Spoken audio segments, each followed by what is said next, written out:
I am of a simple mind and an even simpler YouTube algorithm. Because today we are talking about yesterday's Team Sweden victory over Team USA.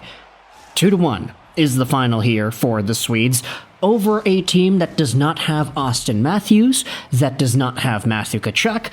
These guys, some of whom will be saved for the final game of the Four Nations face-off against Team Canada on Thursday. But in yesterday, Monday's Sweden versus USA matchup, there was one narrative that most Vancouver Canucks fans were diving into and talking about. The center matchup between Elias Pettersson and former Vancouver Canuck turned current New York Ranger, J.T. Miller.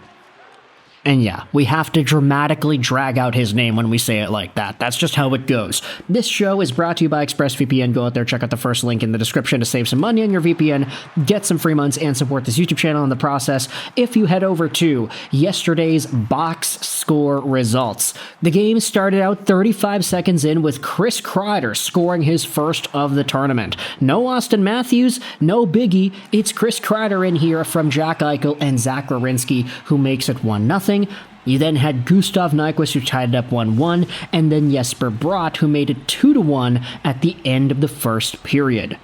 Samuel Ersson stood in his head. That is all she wrote, and Chris Kreider, Nyquist, and Bratt walk away getting the only goals of this game. Meanwhile, if you go over to the game sheet and you take a look at some of the numbers here, you'll notice that Philip Forsberg only had 12 minutes and 52 seconds of time on ice. Adrian Kempe, who was his supposed line mate, had 21:13. Gus Nyquist had 10:15. You had Victor Arvidsson with 12:33. You had Elias Pettersson literally playing the least ice time out of all the forwards on this team. And he was the second least used guy in the game for Team Sweden because Mattias Ekholm had 9:42. Elias Pettersson was getting very few shifts, he was getting very little minutes, and aside from his pretty solid defensively minded game, he was doing nothing for Team Sweden. And now, with Elias Pettersson wrapping up this tournament with 0 points in however many games he had, let's just go over here to the numbers. 0 points in 3 games, and he went from 16 minutes time on ice to 14 minutes time on ice to 9 minutes time on ice, getting fewer and fewer minutes as the tournament went on. You now have Vancouver Canucks fans getting all depressed about Elias Pettersson's performance, and I wanted to feast on these thoughts in a video commentary on YouTube. We're heading over to the post-game thread, Four Nations face-off Sweden versus the United States on the Canucks sub. It has been just a little bit, so that's why you can see 47 minutes ago. It's getting worse here, the conversations about Elias Pettersson. Sweden wins 2-1, and I wanted to dive into some of the commentary about it. Paper Moonshine, the moderator, went out there and posted this. I'm being very transparent here. During these Four Nation games, the games not including Sweden, aka Pettersson, have been pretty tame. The Sweden games, though, racking up 30 to 50 comments or posts reported in the mod queue. There isn't much you can say that hasn't already been said. We are removing the commentary that isn't strictly about PD's performance or his team personality. Anything we identify as being parasocial or as criticism that is little relevance to the Canucks, we are removing. It's getting tiring. Yes, everyone wants to see Pettersson perform. Just keep your criticism on him focused. If we remove a comment you think was fair criticism, we apologize in advance. We're rapid fire removing this stuff at the moment and might remove valid comments. If you feel yours was fair and was removed, please message us. So, right away, you are already seeing that the Canucks subreddit is in a meltdown over Elias Pettersson's lack of production and lack of overall productivity. With Sweden only having 11 forwards tonight, EP40 didn't even break 10 minutes on the game. I hope this is a wake-up call for him. Getting benched as an all-star is something else. The Pettersson excuse tracker is now shifting from injuries to Miller to the Sweden coach now. Who said anything about the Sweden coach? I don't see many people defending PD after his lackluster performance. And then there's a reply, this guy did. And it is exactly here. Nylander out there defending the 1-goal lead. Petey getting screwed by his coach. Yeah, no, don't blame the coaches. This is his SHL coach. Both him and Tocchet get more face time with this guy than any of us. If they both think Pettersson should be playing less, there's probably a good reason for it. Going over to some of the other comments here. Forty's biggest contribution in his tournament was not being on the ice. The tournament was a huge opportunity for fans to see what he would look like with different coaching and line mates. There was hope that this can spark a turnaround. I can't think of a worse outcome than what we saw, which was the same thing we've seen the past year, if not worse.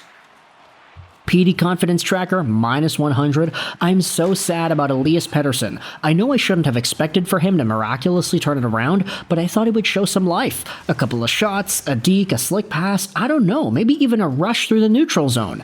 Nothing. He showed nothing. I know I'm being a tad dramatic. It's my fault for being hopeful after last season, but this is the reality of being a Canucks fan. Crap doesn't work out. We went from having elite center depth to nothing at all. I hope Petey figures it out. I'm glad I don't have to watch another Sweden game though. At least when Petey's sucking at home, we can watch Quinn Hughes carry. Oh boy, that is so sad and dramatic, and I get it. The commenter even called himself out for being a tad dramatic, but man, this Elias Pettersson discourse is getting worse.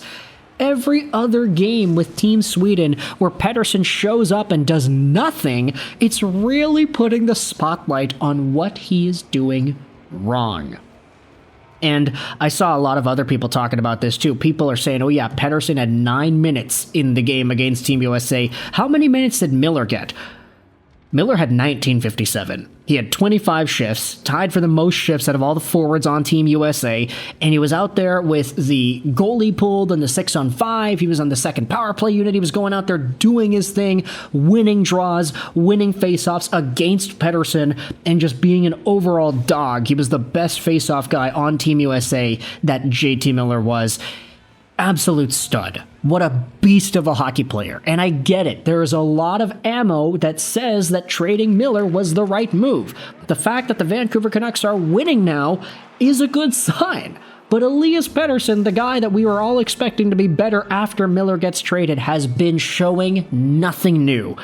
And that is, I think, the most sad and tragic thing that Canucks fans are witnessing in this 2024-2025 campaign post-Miller trade, that Petey is not getting better for it. It's literally every comment. Good luck to the mods here. This was a tournament to forget for Sweden, but this was a nice consolation prize, I guess. But Petey, man, something has to be done to get him out of this rut. He needs some mental boost or something. He's a discouraged fella. The amount of hate Pettersson is getting is crazy. It's warranted and deserved, to be honest. The hate is deserved. The criticism of his play is deserved. EP40 with septuple zeros. 0 hits, 0 shots, 0 blocks, 0 points, 0 goals, 0 assists. He should have taken these weeks off to rest. I think he was resting plenty on the bench.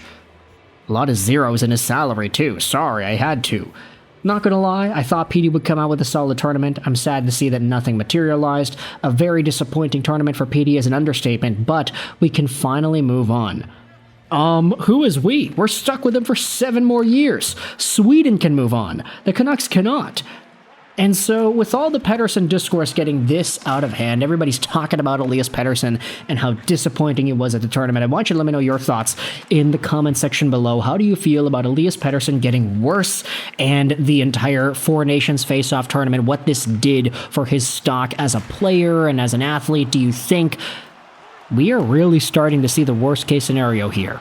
Let me know your thoughts in the comment section below. I hope you enjoyed this British Rolls 99. And bye.